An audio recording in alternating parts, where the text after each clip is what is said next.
Good morning. I know we're still waiting on a few people, but we're going to get started on time because that is rule number one with press meetings. Always be on time, if not early.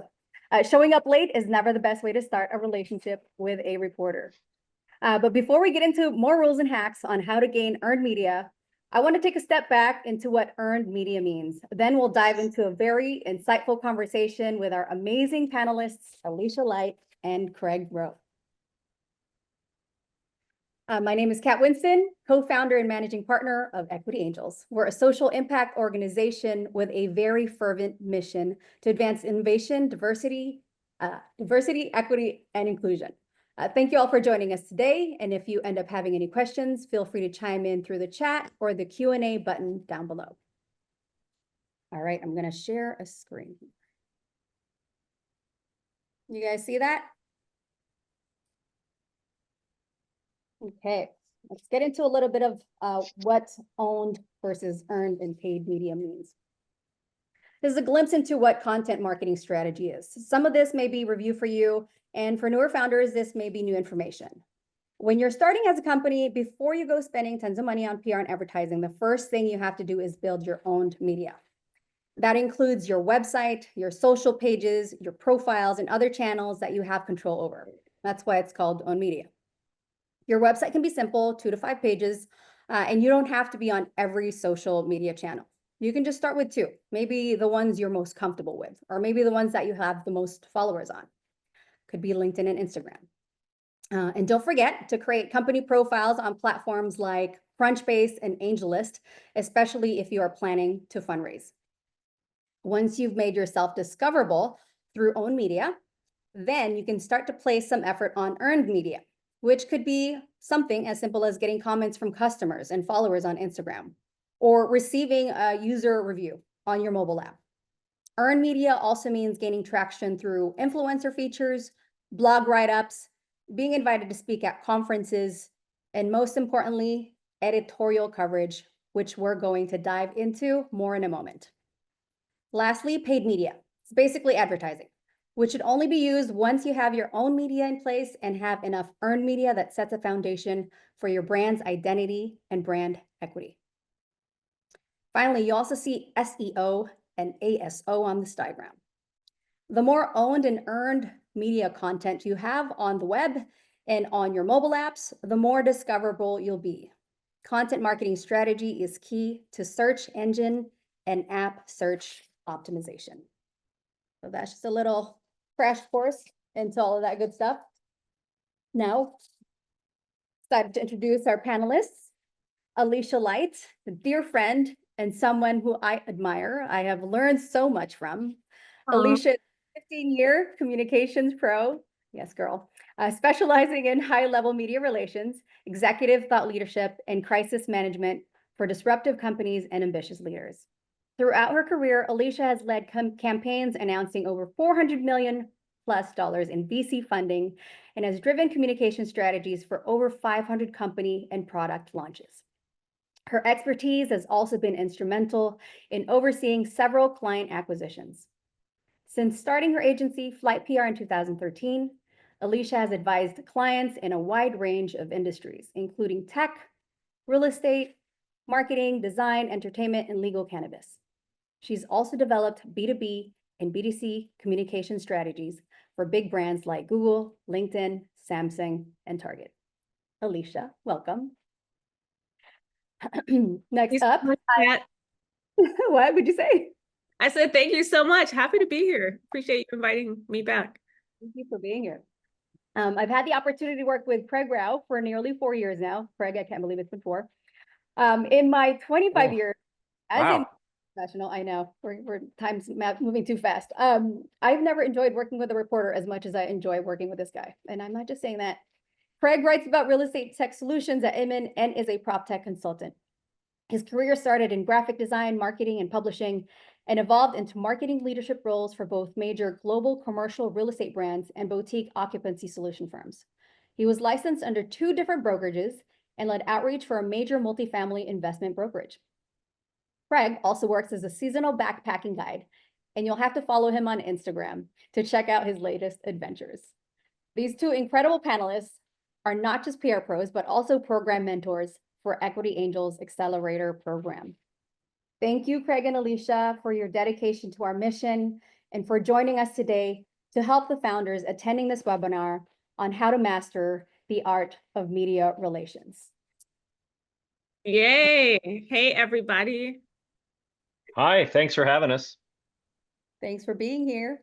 All right, so we're going to get to it.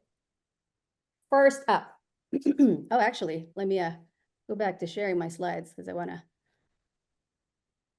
showcase this a bit here. Okay, first up. Don't be thrilled to announce something, Craig. This is your big. I've been guilty of this one too, but first thing I want to dive into is, Right, this too, but go off, Craig.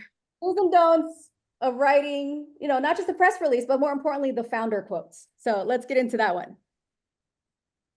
Yeah, do you want me to just start ranting? Yes. Yeah, this is just a short way of saying that you need to get your executives or team members, whoever you're working with on press releases, when they're talking to reporters, press releases especially, if you're getting a quote, stop saying you're thrilled. It's just like it's so cliche, and the word thrilled I'm just using as an example. It is used a lot.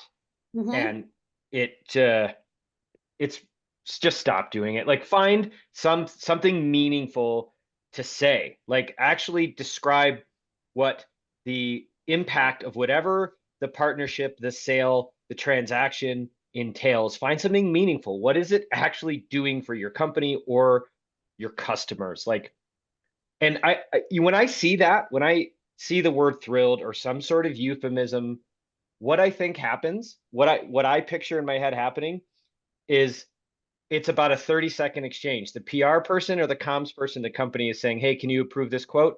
Approved. And that's it. And they put it in. And it weighs down. It makes a press release seem so bland. Like, oh, that's it. You're thrilled. Awesome. Of course you're thrilled. Like, why wouldn't you be? Like, what else does it mean? I don't know. It drives me nuts. I want people to do better. Hold your execs accountable. Alysha, do you agree? Okay, so just so y'all have more context here, what Craig is describing is what a lot of journalists complain about when it comes to press releases, as he said, especially founder or other executive quotes. And it typically looks something like this. You have your headline, you have a first graph of information. We're announcing the launch of something. We're announcing funding. We're announcing partnership. And then the quotes go, we're thrilled. We're thrilled. We're excited. We're delighted. We're whatever. And what he's saying is, again, what a lot of journalists feel, this is so overdone and it's been so overused. And I'm guilty of having written some of these too. But listen, for the last several years, I've avoided that. But I do see plenty of press releases and quotes and statements that still contain thrilled, delighted, excited, da-da-da-da. So what you want to do instead, because what Craig is telling you is very real, journalists are tired of seeing this. So if your language contains some variation of thrilled, excited, delighted, whatever, their eyes are going to glaze over. So think about it. How would you naturally say this to a friend, or how would your client or your executive or your co-founder, how would you guys naturally describe this to your friend or to your mom? A lot of my clients will tell me how they share good news with their moms. So how would you tell your mom this news? You probably wouldn't say we're thrilled. You might express, and there are ways you can express enthusiasm without saying I'm excited. So again, think about, what does this ultimately do to move the needle on your business? How does this advance, whatever the news is, advance your company? How does it move the industry forward? Think more forward looking, and that will also help you sound like a boss if you avoid using the cliche phrases that we're all tired of hearing. That tip about how you would say that to your mom, that's fantastic. I haven't heard that before. That is really good. Yeah. Dig that. Right on. Yeah, so beyond, the quote itself from the founders, what are other key items in content that should be placed within these press releases? Like, should it include maybe data, from studies, from research? Like, what are some of the other elements that make a press release more compelling? For me, I data, yes, data is always good. Like, don't just say only what happened. Why did it happen? What was the history of it? If it's a big sale or a commercial, I used to get like, oh, this company leased this amount of square feet. Okay, great. What's the reason for it? Are they growing? Are they expanding? Do they need space for a new department? Did they get a new customer and this new space is going to have employees that's going to serve that customer? What are the reasons behind that? It is up to the reporter to dig into some context, right? Like we will go back and we'll say, last year the company acquired this company, they did this, they signed this. So there's an obvious trend of growth, right? But yeah, provide extra context to what the reason for the press release is. If it's an acquisition, please stop hiding the numbers. And I know this is going to fall on deaf ears, but please, like, when I get a press release on an acquisition, I just say I just type numbers were not disclosed. It's just like automatic. Just share it. I don't know what the secrets are. I don't know. That's another webinar. That's the whole other. It is. Yeah. We did that part 3. Yeah, so I echo what you said, and I would also add, how do you do this? Okay, because what does that look like? The yes to data. Data definitely helps you add a level of credibility to your press releases. So yeah, we all get, and Craig is saying this too, we all know that press releases are inherently self-promotional in some sort of capacity. We get it. You're announcing news, you're announcing funding, whatever it is you're announcing. Yeah. But the way that you can not make them so basic is to add data, insights. Do you have access to industry data? Do you have access to even proprietary data that is third-party validated, ideally, that you can share that helps give a little more oomph to your press release? The other thing I would suggest is the best way to do this, honestly, is to stop sipping your own Kool-Aid for a second and think about, like, and you might think, okay, how do you do that when you're working at a company day in and day out? How do you not drink the Kool-Aid? Set the Kool-Aid aside, because right, we're all drinking our own Kool-Aid to some extent. But when you're talking about press releases or promotional materials, social media posts, set the Kool-Aid aside and then think objectively, zoom out and think, okay, how impactful is this news really beyond just us, right? Beyond our corner of the world, does this help move things forward for others? You want to make it not all about you. Does this help propel? What does this help do that's bigger than you? And that is a way to inject a little more. It's not just about us. This is bigger, way bigger. And journalists will typically appreciate that because you've already done the work to look at it more broadly. So again, set the Kool-Aid aside and try to look at your press release or announcement more objectively. If you see a lot of superlatives, that should make you cringe, really. And you might say, okay, let's tone that down a little bit and let's be more, right, objective. Like, right, unless it's truly the best, biggest, largest, and you back that up, avoid using terms like that. Because again, you can get your point across in an objective way that will be more appealing to readers. Yeah, chill out on the adjectives. Like like I see it all the time. A leader in or the leader with no basis for that. They're just saying it. Like, how do you prove you're the leader? Don't just throw those terms around. Now, most reporters will know that is just fluff, and we just simply won't include it. That's right. But if you have numbers, if you say, whatever, we closed the most number of luxury homes in our market last year, here are the stats, link to the MLS stats, or something, awesome. Like, yeah, prove it, right? Just prove it. Right. Receipts. If you have the receipt, right, go ahead and drop it in. But then again, look at your release or social post objectively. Do we have receipts to back up some of these? Okay, let's tone it down a bit. You got to have that like built-in mechanism to look at things more objectively. I wonder, Alysha, you probably, I mean, you'll know this better than I would. I wonder if that is a result of companies using marketing people to write press releases because they Mhm. confuse marketing with PR, right? Where like PR is a branch of marketing, but they have their marketing staff writing the press releases as opposed to an actual communications person. That happens in some cases. I've definitely seen that over the course of my career. But so I have seen yes to the marketing salespeople, and they'll, you know, sell it to the end of days, right? And then I've seen sometimes like a CFO write a press release that actually wasn't that bad. So I don't know. And then I've seen legal write press releases that I thought were horrible, would definitely help you not get sued, right? Avoid any sort of litigation, but just not good. So I don't know. I've seen like a very mixed bag. Yeah.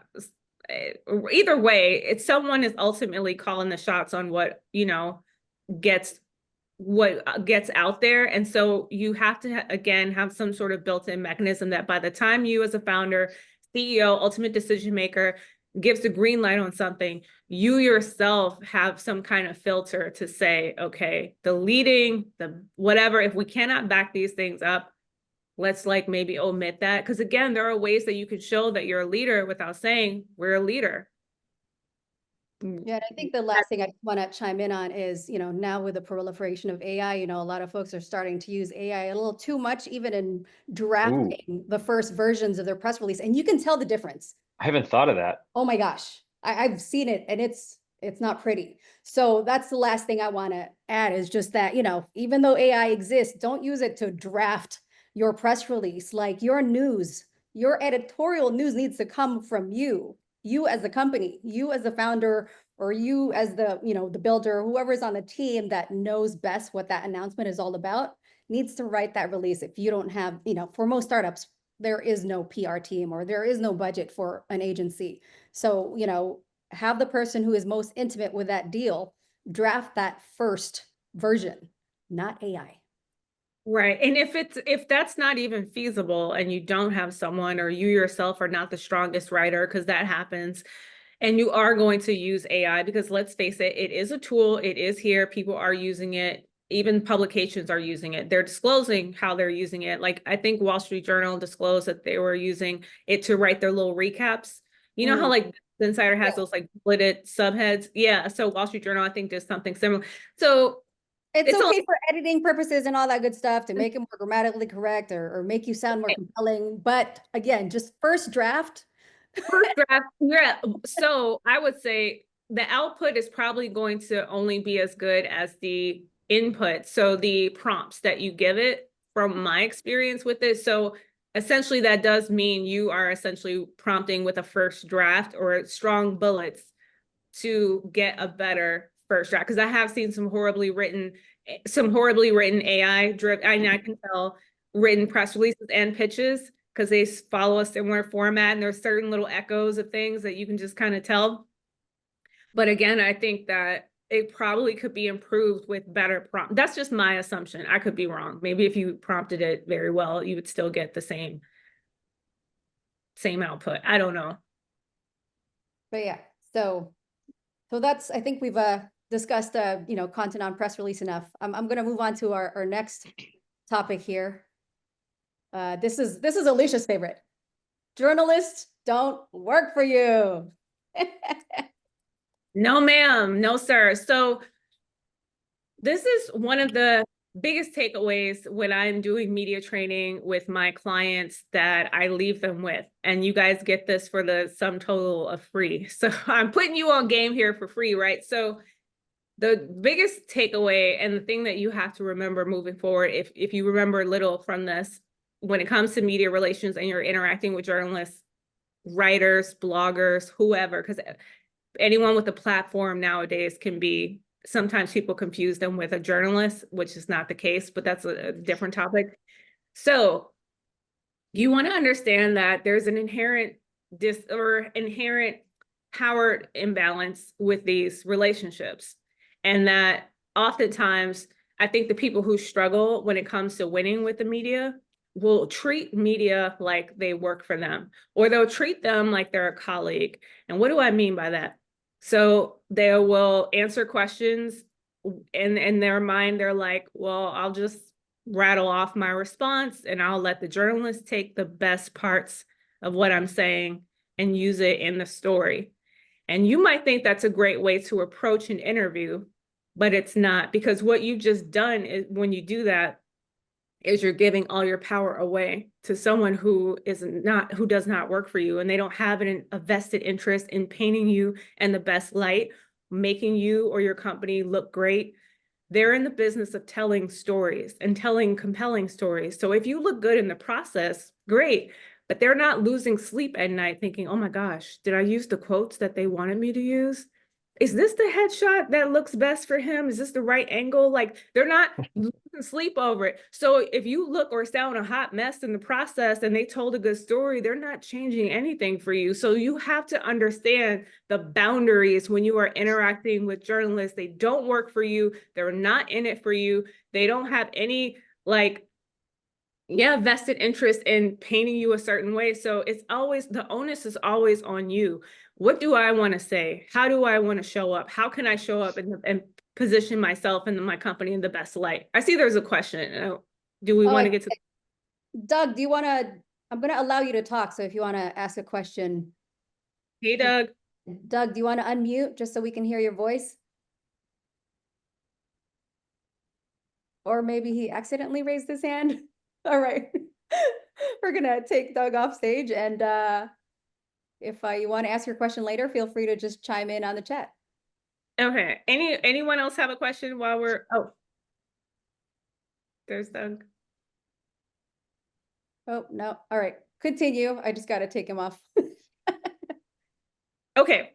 So there's an inherent power imbalance that happens when it comes to earned media in general, because if you think about it, you don't get to dictate what a headline looks like. You do not get to dictate whether or not you even get included in the story. You might get cut from a story. A story might not run. A story could get killed, and you don't have a say so.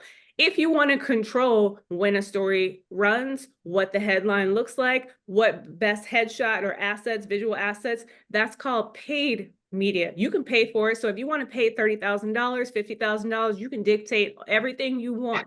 But when we're on the earned side, we don't have that level of control. So that's why you have to understand the boundaries. They don't work for you. So you can't treat them like colleagues. That's where people get tripped up so often. They think that these people are their friends because they had a great conversation. And like Kat said, she has a great relationship with Craig. There are going to be some journalists that you will definitely hit it off with, but you still got to respect the boundaries. Like, you still have to understand the boundaries. Craig, do you want to? Yeah. Yeah, 100%. I see it a lot. Part of my role as a contractor with Inman is I review technology products, right? So companies will demonstrate for me their product, and I try to not give anything away. I'll make comments on, yes, this is something the industry needs. This is a good approach. Really banal type comments. But if the review is positive, which positive, negative, I kind of hate those stark terms. But let's just say I give something a high rating. They'll often thank me. They'll email me, "Oh, thanks so much." And my response is canned. I say it all. I say, "There's no reason to thank me. I'm just writing what I see. I'm just presenting the product. I'm glad you." And I'll say, I might say something like, "I'm glad you think I represented the product accurately," right? And like, I don't want to be necessarily thanked. I'm just trying to share what I saw, right? And it also goes back to, in terms of like controlling the message. Sometimes in these reviews, what I'll catch some heat for is I may describe a feature differently than it was presented to me, but I'm not changing the core impact of that software's feature. I'm just describing it differently. And what I catch is that people want me to describe it in their marketing terminology, right? With all those adjectives and kind of the fluff on it. But sometimes it's just there's a couple companies, for example, that will, and I'm not going to call them out, but they'll say, we're a technology company. They're not. What they are is a mortgage company, for example, that uses some software, right? There's differences in how they want to put their message out, and then I see it differently. I'm like, that's not really what you are. That's a perfect example of this dynamic that we're talking about. They don't work for you. So Craig does not work for you. He doesn't have to use the language that you use, like, oh, here's our approved boilerplate. Like, go ahead and update your story, please. That's not an update. Like, that's not right. He's a journalist, right? Journalists have their own editorial styles and guidelines, and he's adhering to that. They're going to see things differently. They're not going to use the exact terminology and phrasing that you want. Again, if you pay the $30,000 to their sales team, you can have, they will happily put whatever you want, but we're not paying for these things. So you kind of got to take an L sometimes, sometimes Yeah. it isn't going to be quite what you wanted. The quotes are not going to be 100%. That's part of the earned media game. That's part of the trade-off. You don't get all of the things you want and for, free, like the glory that comes with press. Like, press can bring so much credibility and awareness to your business. It can help you raise money. It can help you attract better talent. It can help you. You don't get all of that and control for free. It just doesn't work that way. You got to pick one. You want to control it, pay for it. You're okay with, it turning out being a little bit out of your hands, earn it. Can we talk a little bit about how you go about maybe requesting for edits or something like that, where you're like, oh man, he just didn't quite get that part right, or Craig, you come across this all the time where people like, oh well, that was a misquote or whatever. How should companies deal with request for edits, or what are the boundaries when it comes to that stuff? Number one, don't be a jerk about it. So many people want to call out journalists. They want to just act like they're in some courtroom drama, like, oh, we got you, you're trying to screw us. No, just come politely and say, hey, if it's like straight up wrong, if I don't know, if it's whatever, if it's a black and white issue and we somehow get it wrong, it slipped by me, it slipped by an editor, or we forgot some context, by all means, just say, hey, if you don't just be polite, be nice about it. We want to be correct. Journalists want to be right. Yes, we want to be factual, and we will always try to make it as accurate as we can. We'll source it as best we can. But yes, sometimes things get biased. We are absolutely always ready to make a correction. And that is a big part that everyone who complains about reporters and journalists, they forget. We are held accountable. There are corrections made in news stories all the time. You'll see a subhead that'll say, this story was edited to include this. This story was updated to include this. If a story is factually wrong, it is corrected, and we are held accountable for it. Yes, 100%. Sometimes you'll even see, like, the New York Times does this a lot, where they'll say an earlier version of the story incorrectly stated that it's at the bottom. They're not going to broadcast it at the top, but they put it at the very bottom of the story. So the way that I approach this as a PR executive on behalf of my clients is along the lines of what Craig just said. So the clue in there is what he just said about, we want to be correct, right? So the way that you get in is, number one, understand it's always an ask. You cannot demand, because again, they don't work for you. So you can ask politely, hey, would you mind updating, et cetera, et cetera. But the way to get around this is to stick with the facts. So if the facts are incorrect, I have experienced journalists being more than happy, because again, that reflects on them. That reflects on their their journalistic integrity. So if it was 15% and they wrote 50%, or if your name is misspelled, or they got the headquarters wrong, they said you were located in Portland and you're located in Bellevue, Washington, or whatever, they will happily update it. But a correction is not, that's not quite what I said. That's not, I don't like my quote. Our clients wouldn't be happy that, or our partners wouldn't be happy that they're mentioned. Well, that's on you. You shouldn't have mentioned them. That's not a correction. So be mindful of what is a correction and what is not. The facts can be corrected. If those are wrong and they need to be updated, let that journalist know immediately.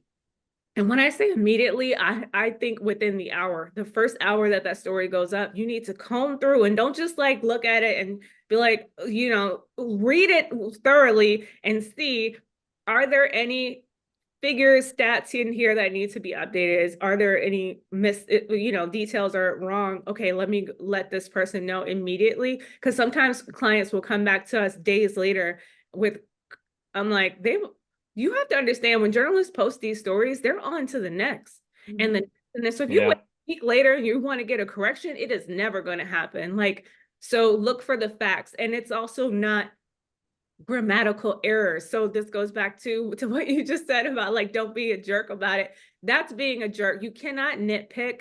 And you got to really pick your battles. You can't just be like, oh, you know, in the second paragraph, there's a comma missing in the word. That's not a correction. You can go ahead and ask them, and they probably won't want to work with you again because that's considered a nitpick. Understand what correction of the facts. We're not nitpicking over, oh, the third paragraph, it should be justified a little. No, we take that L.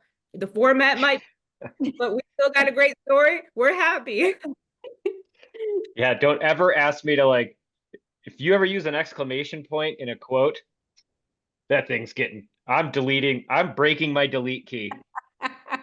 Like it's just going to get smashed. Yeah, side note, everybody, Craig does not like exclamation points or emojis. Oh no, not emojis. No, I never used one. Do people Never. actually send you quotes with emojis? No, No, you see them in subject lines, which I suppose in subject lines, that's one thing, but I do see exclamation points. Yeah, which make my head hurt. I usually got to take about a half hour off if I see one. The press release. Yeah.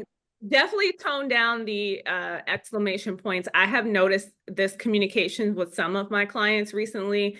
I think it's like a personality and maybe a generational, bless their hearts. I think some people, that's how they communicate, but you definitely tone that down with journalists because a lot of them can have a level of snarkiness about that and like get turned off with that and not take you as seriously. But also a lot of people in the world of business look down at the overly effusive, right, communication. So just be mindful, like tone down the use of exclamation points for sure. Now, Craig, you mentioned that you don't want to be thanked for some of these things, but there is some etiquette as far as like thanking reporters after coverage, right? Like, what is some of that etiquette? Like, do you send a nice email? Do you post it on LinkedIn and then tag them? Like, what are some of the ways to show appreciation to a reporter so that, you know, you start to build a rapport or relationship with them? Yeah, that absolutely is part of it. It's just, that's just media relations, right? 100%. Like reporters want to be recognized as experts in whatever their beat might be, right? So yeah, sharing that in your sphere, sharing a story is great for that reporter. It encourages other people to reach out, encourages competitors, which is always good. We always want to talk to competitors. Yeah, that helps a lot. And as long as it's yeah, professional, and I get it a lot again because I review products, and it always encourages other companies to reach out, which is good because often I don't always know about this new company, or someone is starting something up and they reach out and say, hey, I saw you cover this. That's a great thing. And it helps other PR people build their list of media contacts, right? So then that helps the reporter by all means. And then like when it comes to corrections, again, like that's how you build good rapport with a reporter. If I have somebody that is always sending unreasonable change requests, and then I have someone that is just like being very polite and professional about it, or I'm willing to give some people my phone number, just call me with a change, that's fine, like no problem. But yeah, being nice about it will get you faster attention at times, because we know that we're not going to have to go back and forth over something menial, right? Over some like trivial change that doesn't affect the outcome of the news at all, or the way the news is delivered. If we have to fight about something like that, we're going to be a little hesitant the next time to open that person's email, right? It's media relations. And the last point on the media relations, as far as, just the journalist etiquette, is it okay to give journalists presents? Is that a thing, or is that not allowed? What's the rule It's behind, not, yeah, it's not great. Most journalists will not accept it. I get stuff sent to me sometimes that I didn't know it was coming. And it usually just kind of sits in a closet because I'm in an issue where I don't want to be or demonstrate being partial to a particular company, especially in like a Right. competitive field. No, don't do it. Just like share the news. I don't know, there's dollar amounts attached to it. I am never been one for like I just don't know specifically all those old school J school rules on this thing, but generally don't do it. Like, I mean, if you send them something and they don't know it's coming, you can't really blame the journalist for that. But yeah, that's not great. All right. I mean, Noted. it's nice, thank you. Like, I Yeah, mean, but it's but great not you think of necessary. that, but yeah, Uh, All right. I it used to be Okay. that journalists could not accept gifts over $25, and it yeah, varies Oh, from good each one. outlet. And that could be like if you take a journalist out to drinks and you get a round or two, that might be $25 or whatever. Like, so that just to give you a reference, like it's not a lot. Like usually there's like a very small cap on um See. what they can accept. Yeah. I've I'll risk my integrity for like a trip to Switzerland or something. Like, I don't, that's fine. Right. Yeah, but There's snow. it's so funny because oh, here we go. Oh, this is a good one. You guys feel free, whoever wants to go first. There is no such thing as off the record. Who I said mean, Well, that? all right. No, well, it's what are the best ways to deal with off the record issues? so what I experience often is people there is now I understand the point is to get us talking about it, that slide. There is such a thing as off the record, but it has to be handled diligently. What often happens is a company will present to me and say something, they'll say it, they'll come right out and say it, and then they'll say, but that's off the record. Yeah, nah, it isn't. Not after you say it, it isn't. And I more often than not, I will acquiesce, and but usually because it's not as important as they think it is. So I don't have any problem not including it because it's just not important. A lot of people think something is more important than it is, or they have some hard scoop, and usually it isn't. But there are, yeah, just go ahead, Alysha, please. I was gonna say people think they're spilling tea, and it's like their Yeah, tea is stale and cold. But yeah. anyway, you can pass.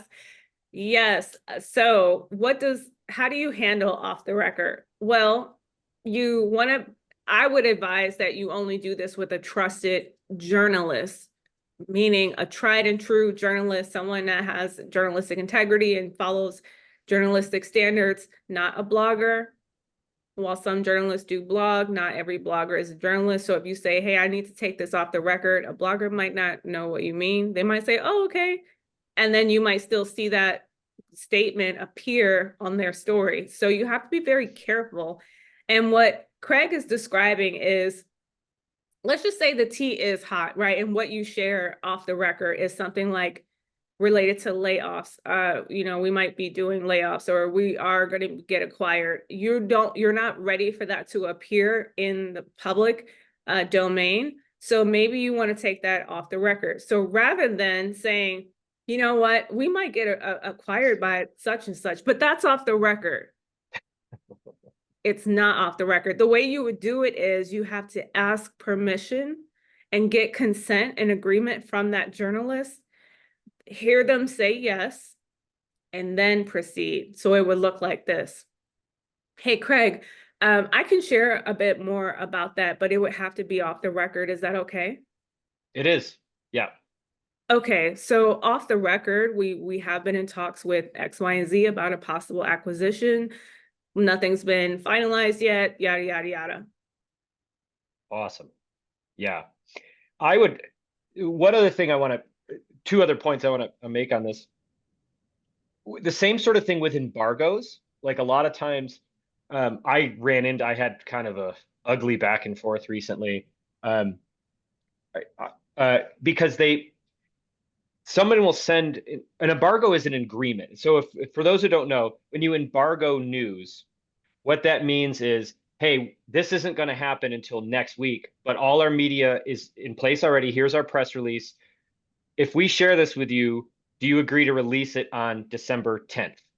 You have to ask that ahead of time. You That's can't right. don't send the release and then say this is embargoed. That's not how it works because you just shared news with me. You told me what's happening and I want to get the scoop. So I have every right to Right. publish that. This Yeah, that goes back, that is the equivalent of treating them like they work with you or like they work yeah, for you. I'm going to send you this sensitive information and just assume and trust that you're going to protect me and my company and not go forward with this until I say so. We've yeah, already discussed why that's not going to work, right? And so people treat off the record in a very similar way. I always joke that people treat it like it's like an amendment right or like, you know, like a First Amendment right. I have a right to yeah. take the record, or like they're in a courtroom. It's like objection off the record. It's not, listen, like you have to get consent. And I will say too, if you want to see versions of this done poorly and how this can backfire and why this is something you need to take seriously, look at The Verge.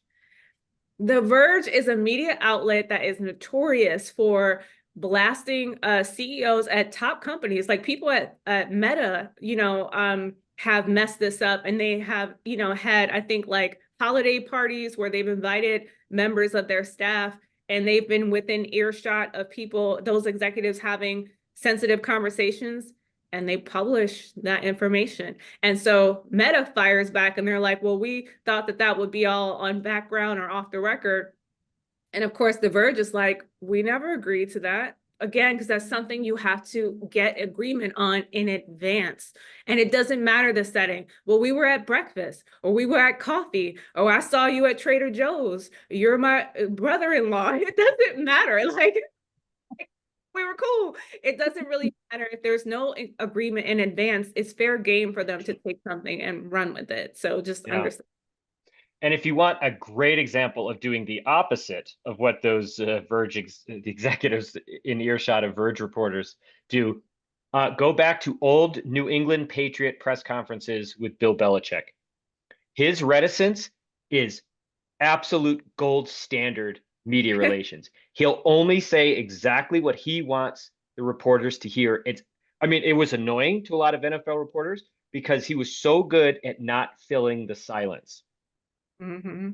If you want to be really good at that, say, get your point across and then zip it That's and true. just don't speak. And because in interviews, the person being interviewed is on the seat, right? They're the ones who feel compelled to share information. So if a reporter can just also sit there and just ask a question and then be quiet, that person feels the need to fill the void. And that's when information comes out. But that's what Belichick was. I'm not even a Patriots fan, but he was so good at that. He was so good at just saying the facts and then just quieting down. Next, and yeah, like, Yeah. yeah. Yep.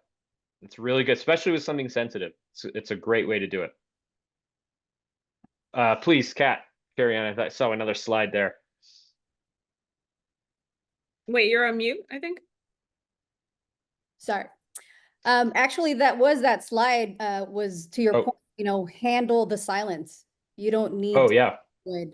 And I know in our some of our calls in the past, you've shared some of those examples of, you know, some executives who just didn't know how to handle the silence. And by not handling the silence, they got themselves into trouble and gave you too much information, which they assumed was off the record because the official part of the interview was done.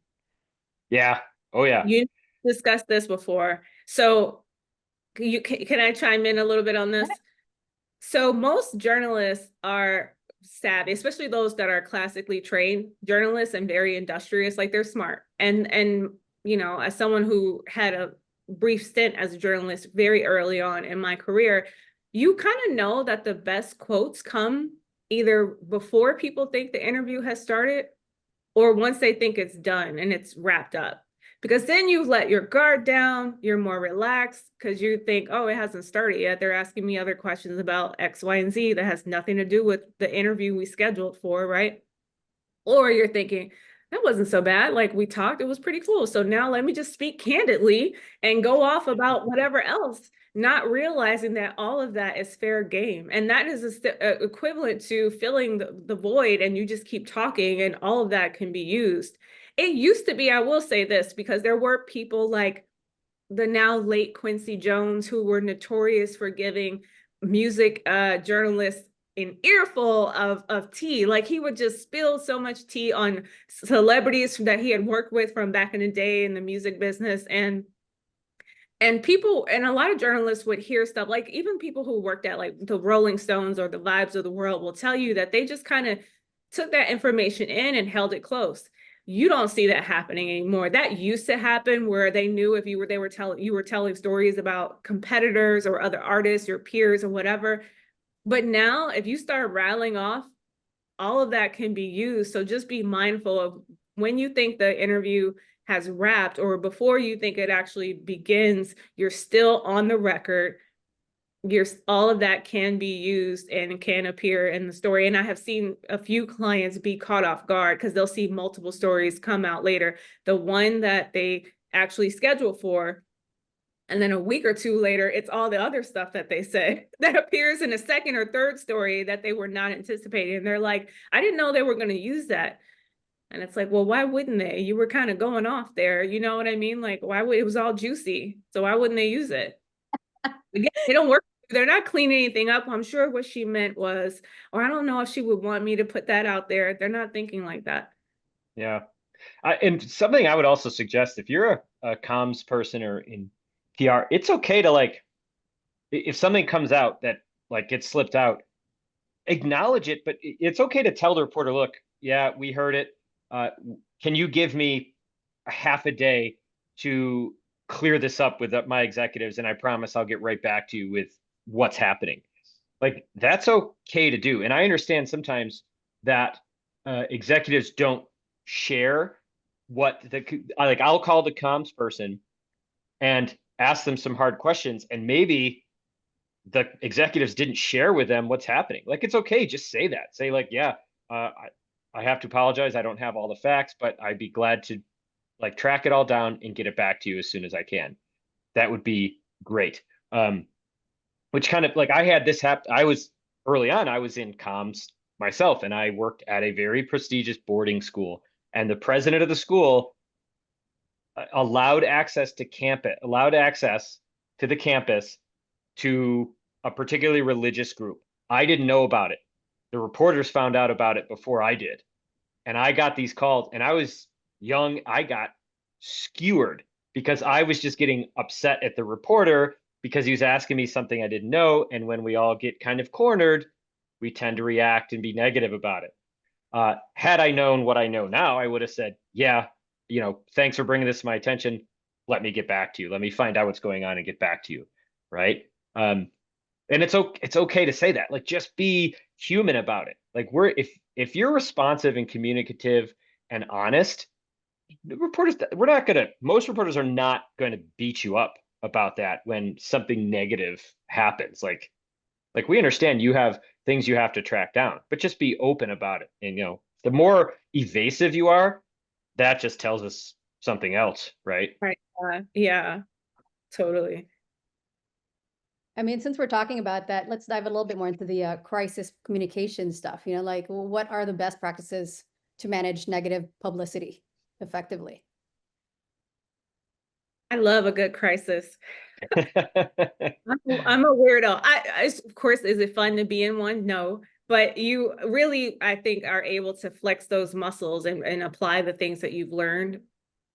And then, so do you want me to start with a little bit of? So I would say the first step is understand what constitutes a crisis, because I think there's often confusion about what is a crisis, and there's probably levels to it. So is this a level 1 crisis where it's not that bad, or is this like level 5, like all hands on deck, like But inherently a crisis is something that requires your attention. If you can put it off until tomorrow, it's probably not a crisis, right? If you need to deal with it right now, that's more like crisis territory. So understanding that. And then there are certain tactics that you can do to buy yourself more time. So oftentimes where companies will misfire is when they either don't say anything initially as things are progressively getting worse and worse, and their silence leads to the narrative spiraling out of their control. Right. And so because they're not saying anything to correct the narrative in real time, people just make assumptions. So it must be true. They haven't denied it. They haven't said anything, not one denial yet. And they're following your social media. You haven't posted about it, or you're foolishly posting about other things.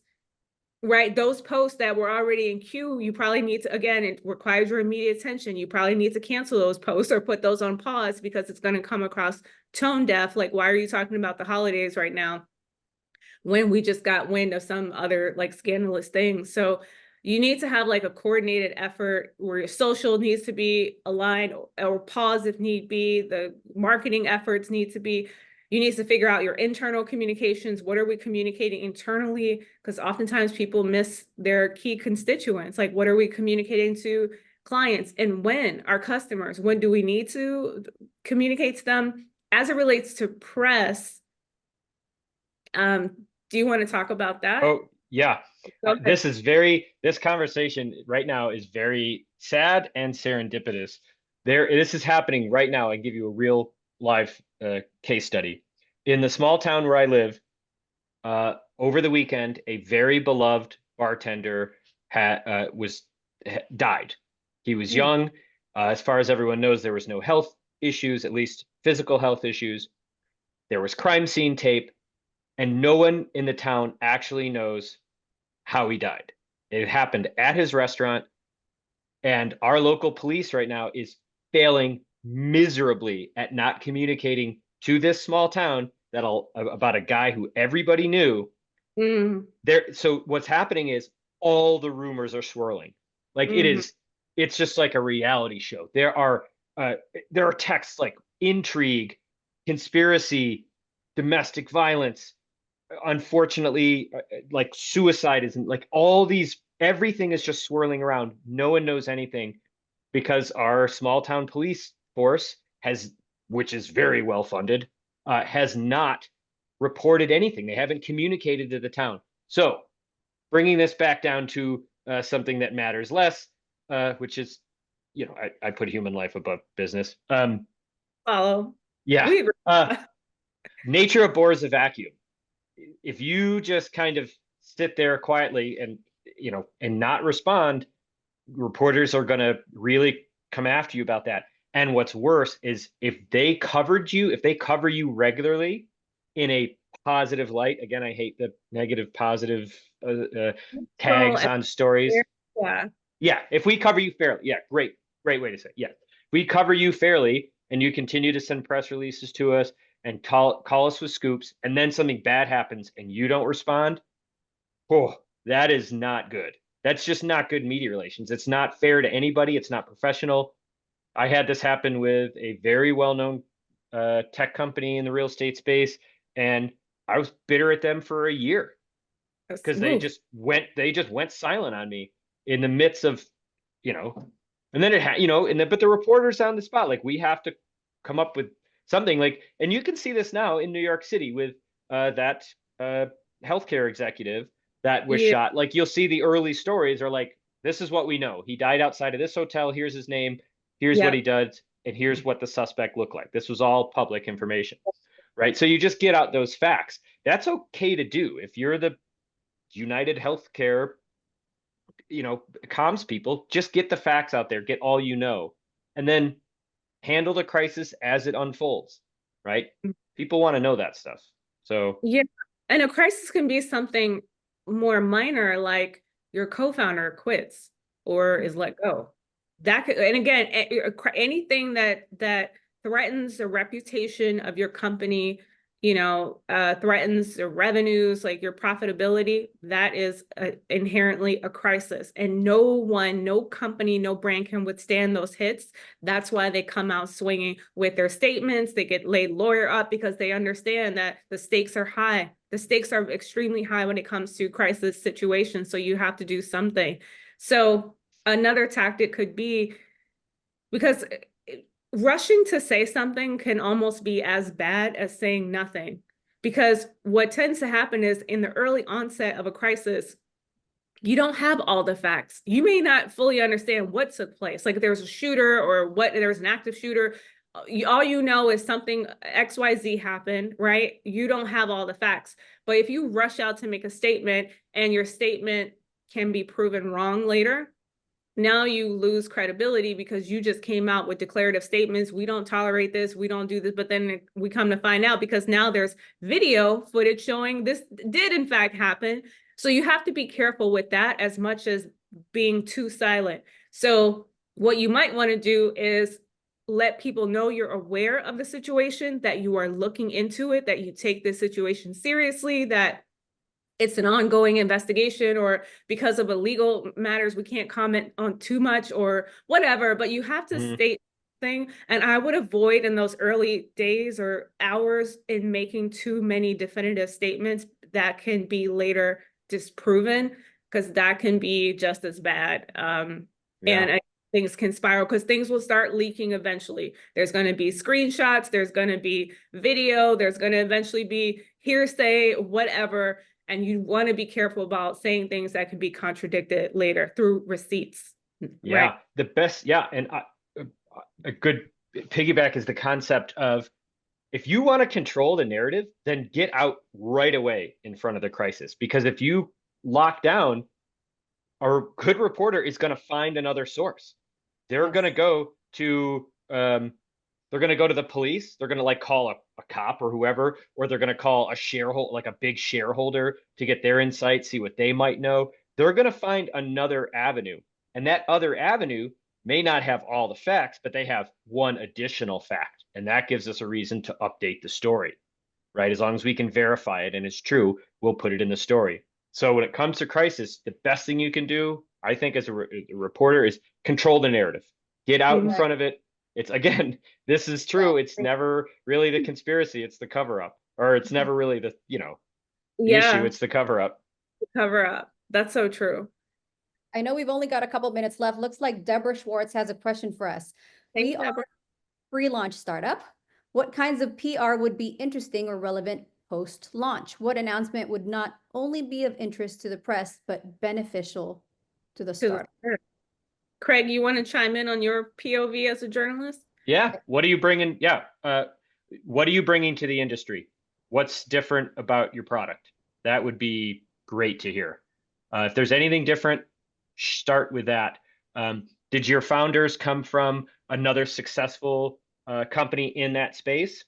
Did they learn something from a previous role that, hey, the market needs this? Like, what are you bringing differently? That's what, that is probably the initial benefit of any startup. And that's, I mean, kind of your business case study, right? What are you bringing differently to the industry?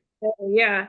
If you've got some interesting, like 2 to 3 really strong use cases, you can also leverage those. Zach's a couple more questions here. I know we've only got a minute. I send out canned updates. This is from Zach Gorman.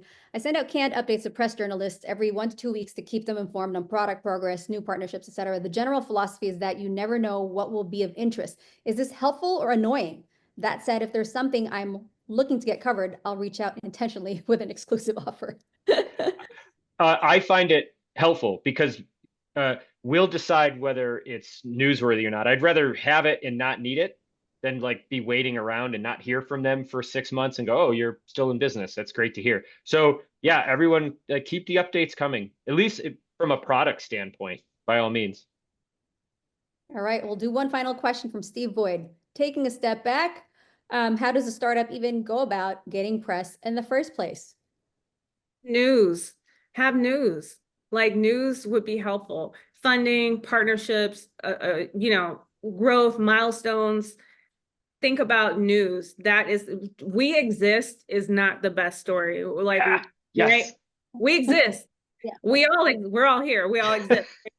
Awesome. Yes. On the door to interview us. So have news, like what's something newsworthy and appealing that you can share? Yeah. That's Don't rush it. All right. I know we're up against time here. One final thing. You guys have all had such great advice, insight. Alysha, Craig, thank you so much. If folks want to reach you, can they just like hit you guys up on LinkedIn if they have any other burning questions that we didn't get to today? find me Yeah. on LinkedIn. Craig and I are there, Kat's there, we're all there. You'll see us Are on there. all on LinkedIn. So thank you everybody for coming. It's 11 o'clock. Craig, Alysha, you're amazing. If anybody else needs anything else, hit us up on LinkedIn. We got you Thanks, out. everyone. Thank you. Bye guys. See ya.